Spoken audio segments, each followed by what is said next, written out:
Hi, I'm Sara Hall. I'm a professional marathoner for ASICS, second at the London Marathon last year and second fastest in US history. I'm going to answer you guys' questions now. So thanks for sending these in. I'm 44 and I feel inspired to keep running and when I watch you. Have you ever considered changing your diet to become vegan or vegetarian? Yeah, I did consider being a vegan when I saw the Game Changers documentary on Netflix. I thought that was a really compelling case for veganism. And I tried it for a little bit and I did a little more research. But according to my research, I found that actually to maximize like your sex hormones and things, which are really important for what we do with distance running and just for like a healthy life, like you actually do need animal fats and proteins and stuff. And so, I think the main thing is, I think where a lot of people consider animal products bad is they're comparing it to like conventional animal products, whereas I really choose like grass-fed, pasture-raised meats and dairy. And anytime I'm doing that, I'm doing like organic and all of that. And I think when you do it that way, then animal products is actually really help support really rigorous training like I'm doing that can kind of deplete your hormones and stuff from just like going hard all the time. So I do not follow those diets myself at the moment, and I don't recommend them personally. What's was the biggest challenge in your career to date, and how did you mentally overcome it? The biggest challenge for me has been not making the Olympic marathon team last year. That was something I was really really devastated about. I sunk a lot of just a lot into it, just preparing for the course in Atlanta and doing a lot of training that wasn't actually very fun, but to try to prepare for the Hillies course in history there. And it was a time where I felt like, even though that didn't really suit me, that I had, after investing all that time, like I actually felt like I was prepared, and I thought, I just really wanted to be on that team. I've never made an Olympic team, and they only come up every 4 years or so. And so yeah, that was really heartbreaking. But and I would say that took me the longest disappointment to get over of any moment in my career. But really, I found all through the pandemic that I still just had so much fire for the sport. Like I really love what I'm doing and I love improving. I see running as my craft that I get to keep like chipping away at, and I get to keep just like mining out my own personal potential. And so when you really see it that way, it's not as much in comparison to anyone else or like these kind of finite goals. You can really see it as that was one moment in my journey, but my journey is continuing, and I can keep improving. And so that led me to be able to have my best marathon of my career at the London Marathon just 6 months or so later. So I'm really thankful I didn't get stuck in that disappointment, because I would have missed out on so much, my best marathons at the end of the year. All right. At what point during the final stages of the 2020 London Marathon did you know that the chance to catch Ruth Chepng'etich was very real? Yeah, well, I was definitely aware of what place I was in as I was catching people, and moving into third really gave me a massive boost, because I wanted to get on the podium. And as far as I couldn't even see Ruth for a long time until basically the final lap. And she was really far away, and I came by, and I think, and Ryan told me that she had like 40 seconds on me with one lap to go, which a lap was 1.3 miles, 2K or so for you guys in Europe. But so that's a massive amount. I think that that almost discouraged me from going for it, because it didn't sound like a surmountable distance. But I just kind of locked her in on my sights and just went into hunt mode and decided to just go for it anyways. And I think the upside of that is, like, even if you can't catch that person, it's spurring you on to keep pulling the best out of yourself. And so it's a win-win either way. But really, I could tell I was gaining on her quite a bit in that last lap, but still she had so much distance. So I just kept fighting and fighting and believing that I could get her. And it wasn't until I hit that final turn that I was like, I saw her and the finish line, and I was like, oh no, I can definitely get her. I mean, I didn't know how she was going to respond when I passed her, but I think I really believed once I hit that final turn.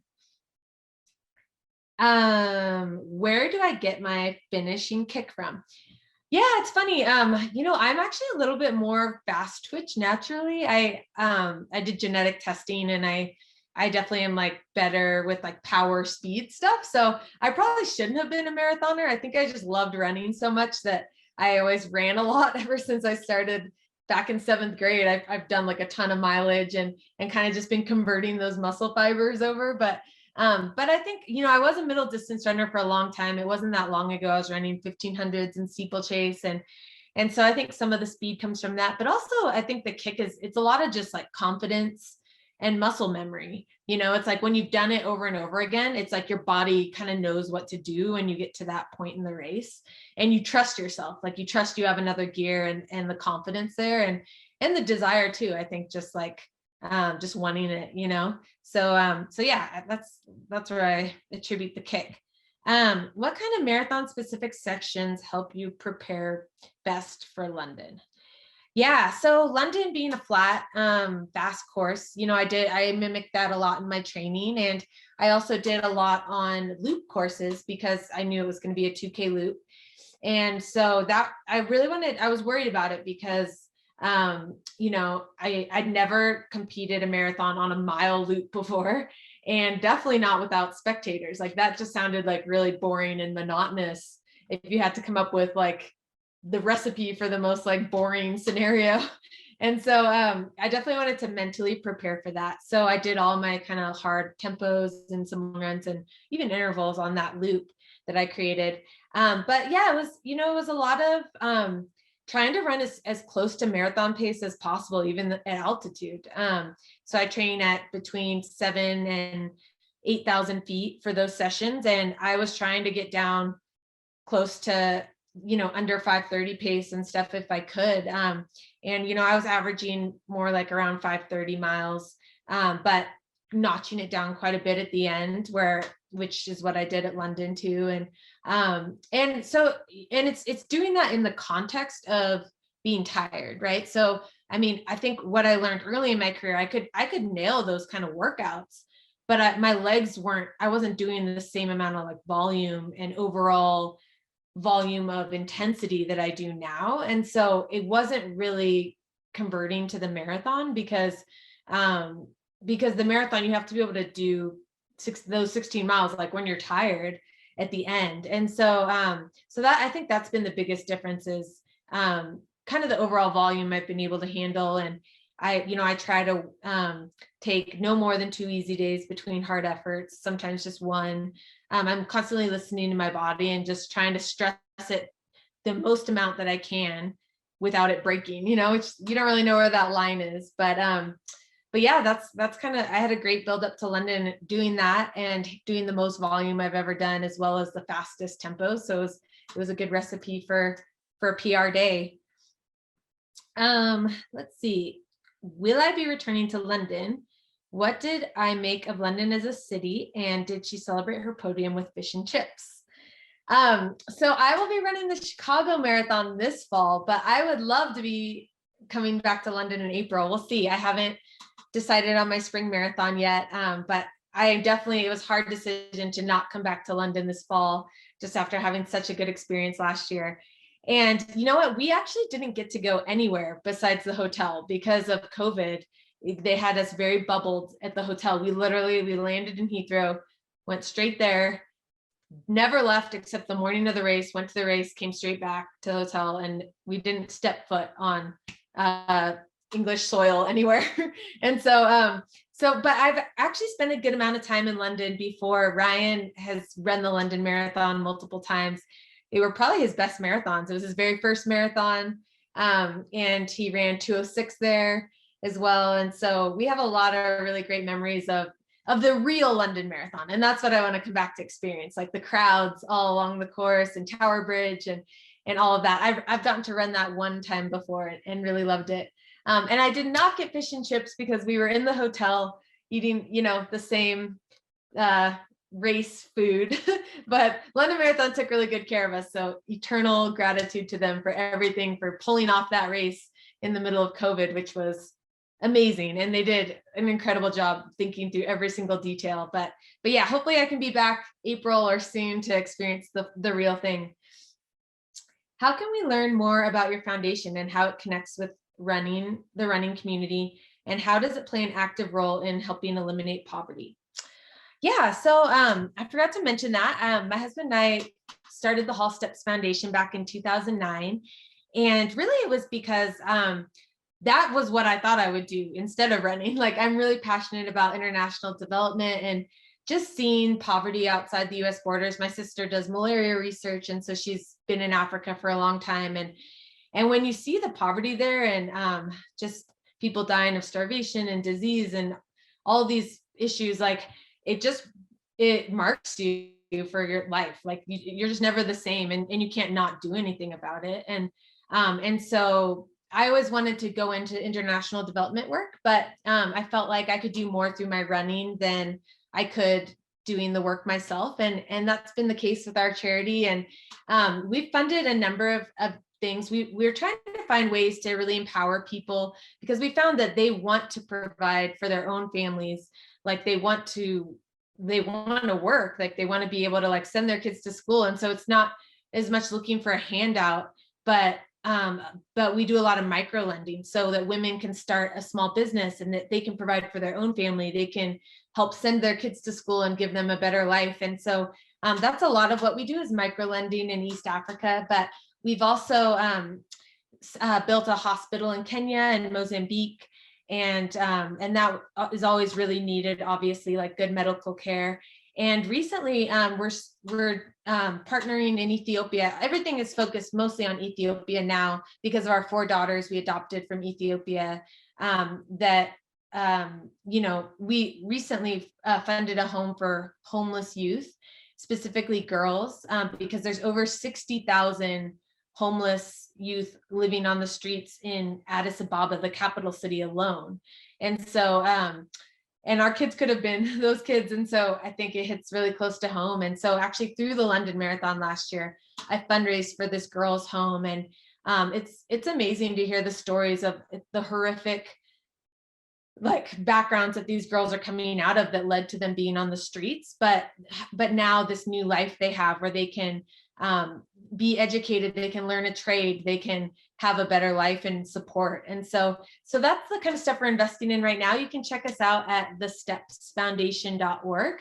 And it's called the Hall Steps Foundation. And runners can be involved by fundraising, committing a race to run for steps, and you can fundraise.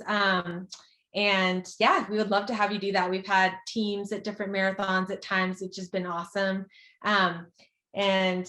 You can reach out at sarah@thestepsfoundation.org if you have any more questions. All right. Did you change anything specific in your training between the disappointment of Atlanta and success of London? And if you had that London training block in your legs, that Atlanta, would that have gone differently? Yeah, so my training didn't change that much between Atlanta and London, besides the fact that I wasn't doing everything on extremely hilly courses like as I was preparing for Atlanta.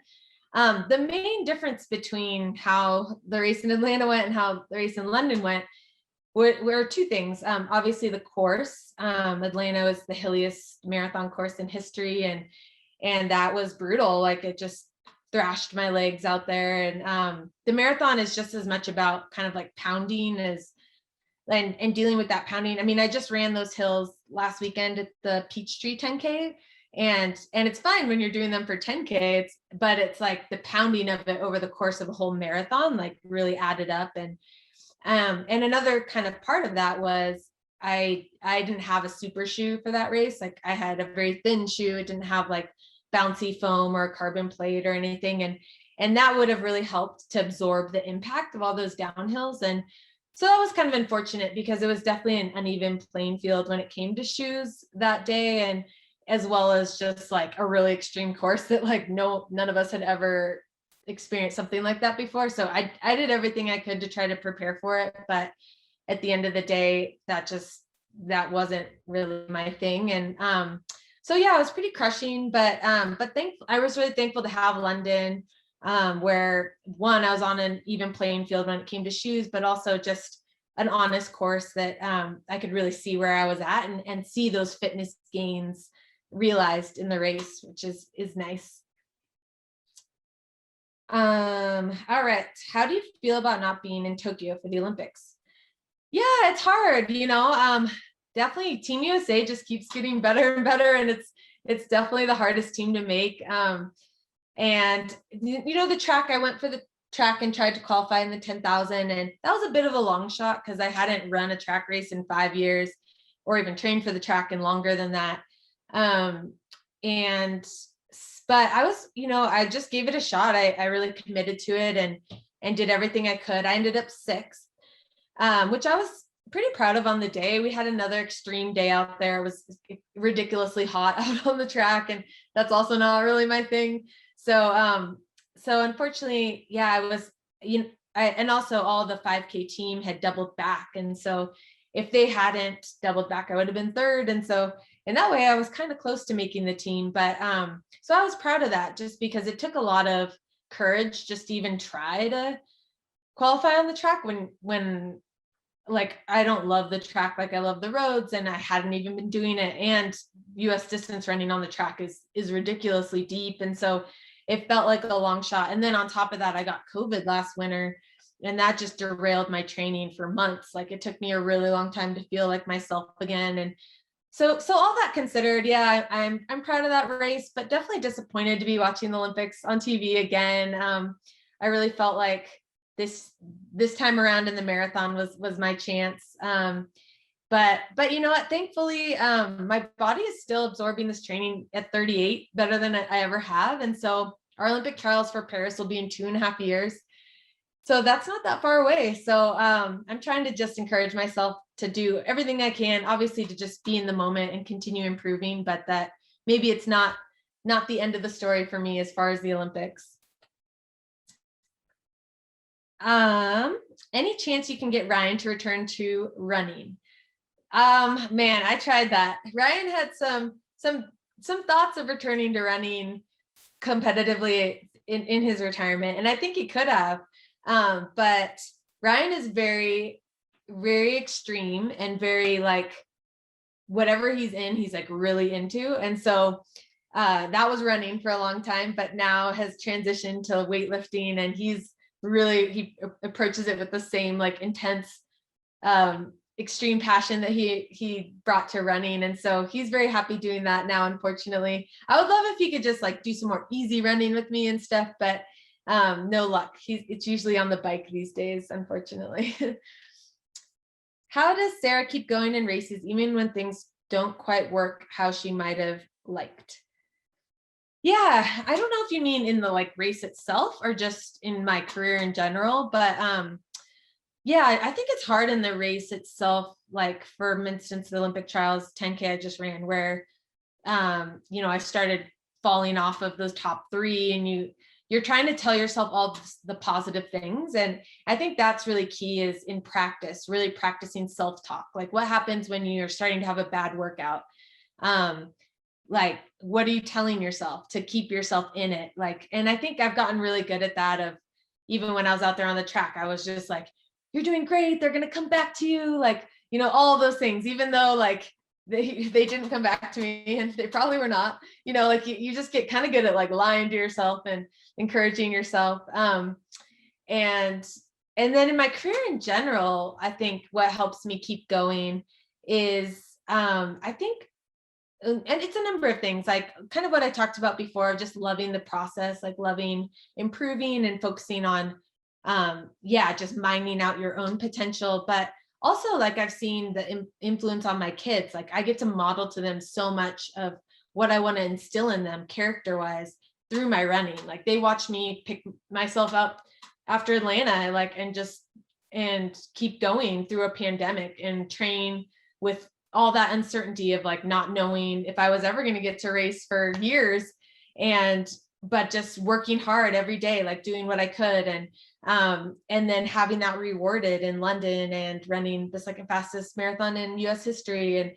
And so it's like, I get to just invite them into the journey and just teach them through example, all these things. And so I think that keeps me going as well. And I think I really just love the grind too. Like if I rest for like a couple days, like I get bored. Like I really love the hard work. I love pushing myself. I love exploring my limits physically, and like and so I think I'll always need like something like that to just, and I think as much as you can, just falling in love with that process and not having it be like outcome oriented, where it's like I'm only doing this for X goal and it's all like, but it's like, no, I just love the day-to-day like process of training and seeing improvement and seeing my body change. Do you take any active role in your training plan, or does your coach prescribe workouts? How does that dynamic work at an elite level? Yeah, it's interesting. My training now is very much more of a collaboration than it was early on. And I think that's healthy, you know, as you age and have more experience in the sport and are more of an adult. Like, I think it's kind of unhealthy to have these like coaching situations where the athlete has no say, like they don't even know what their workout is or where they're racing or anything. Like they just show up and I don't know, to me, like I think like I know my body better than anyone. Like I'm the one experiencing everything. And so I think having that insight is important for Ryan as a coach. And I think that's why we work well together. I mean, it also causes conflict because the my way or the highway is like an easier scenario, right? Like one person holds all the power and it's very clear that they're going to make all the decisions. And it's a little trickier with the collaboration. It's always kind of this give and take and like and negotiation and stuff. But Ryan and I think that's why I've had a lot of success under him, is he trusts me to know my body, and he lets me take risks. I think a lot of other coaches like wouldn't be okay with, and I think those risks have really paid off. And I think, yeah, but it's definitely it's a process where like I'm learning to just trust him sometimes, and not, I can be really stubborn and uncoachable at times. So yeah, I would, but our relationship is definitely, it's been a progression to that. Like college is very much like, you know, you just do whatever the coach says. You're like kind of scared of them and you like don't want to upset them. And then it kind of, I think it's healthy for it to increase with more independence, more say over what you're doing. And thoughts on Jack Daniel's training system. Do you use it? Yeah, you know, I think Jack Daniels has influenced probably all the coaches in the US. I think he is kind of like, yeah, one of the pioneers of training methodology here, at least. And I think he was very, very influenced my collegiate system that I came out of with Vin Lanana. And I would say that's had a trickle down effect into even like what I do now. But I don't have like specific kind of the VDOT, like knowing what all the numbers are for the different energy systems or different things. We don't really like operate necessarily that way, but I would say the training ideas are in this woven into what we do. For Ryan's next challenge, I would love to see you two do the wife carrying contest. It's a legit sport. How fast do you think Ryan could carry you for a mile? Oh my gosh, we've actually talked about doing this. So yes, we will. I think it's in Norway or something. I'm not sure. But we will definitely do it. I bet Ryan could bust out, maybe a 6:30 mile. I think the hard part would be, and would I get injured in the process from like the whiplash of like, I think we need some technique advice on how I need to be postured so that I don't break something in the process. But pretty sure he could carry me quite quickly.